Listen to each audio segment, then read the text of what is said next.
Jonesy and Amanda. Jam Nation. All right, let's talk about number twos. Don't pull a face. You know that you like to do it too. You like to talk about number twos. Have you heard this show?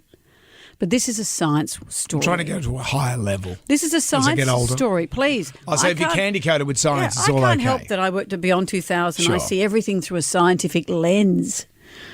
I saw a tweet yesterday that this woman is saying, this American doctor, as a doctor who treats bowel incontinence, I get this question almost weekly from my patients. I'm here to formally announce that, yes, the need to poo emoji when you walk into Target is real. You can thank the neurotransmitter rush you get to your brain and your gut. This is apparently what happens.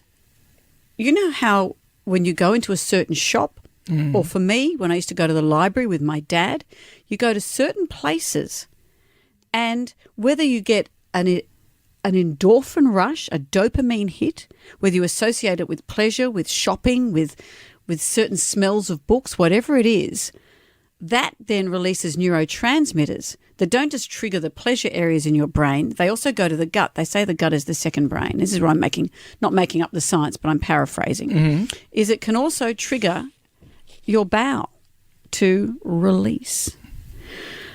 This woman, in Japan, there's a thing known as the Mariko Aoki phenomenon, a Japanese expression referring to the sudden urge to defecate when you enter a bookstore. Yeah. It's named after Mariko Aoki, a woman who described the effect in a magazine article published in 1985. Whenever she walks into a bookshop, people probably panic. Oh, God, she's here. Clear the decks. They haven't seen a copy of your book there.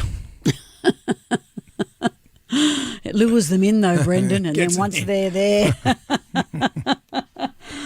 Do you have a poo trigger? Mine used to be, as I said, when I'd go to the library with my dad. And once you've done it once, it seems to be habitual that you go, oh, no, not again. No. Something about the smell of the books.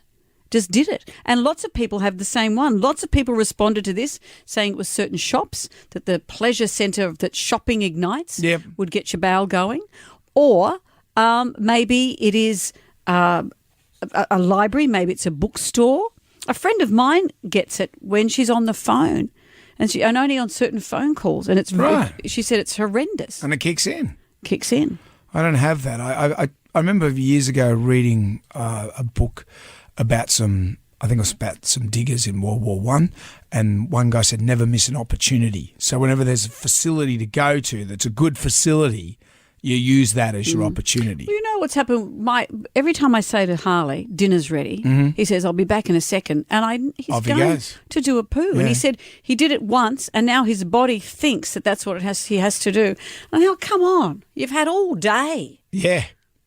If I get my youngest to do something, a job around the house or something, I'll say, mate, give us a hand moving this, whatever. Oh, that's different. That's evasion. And then he goes, okay. And then he goes off to go to the day. And then he's gone for 20 minutes. I just do it myself. But remember, we had a ghoulie the other day, someone saying that, was it a tradie or a house removalist went in and they always have to do a poo in your house. Yeah. Well, maybe that's it for them. Gonna go? But maybe that's it for them. That's their poo trigger. Yeah.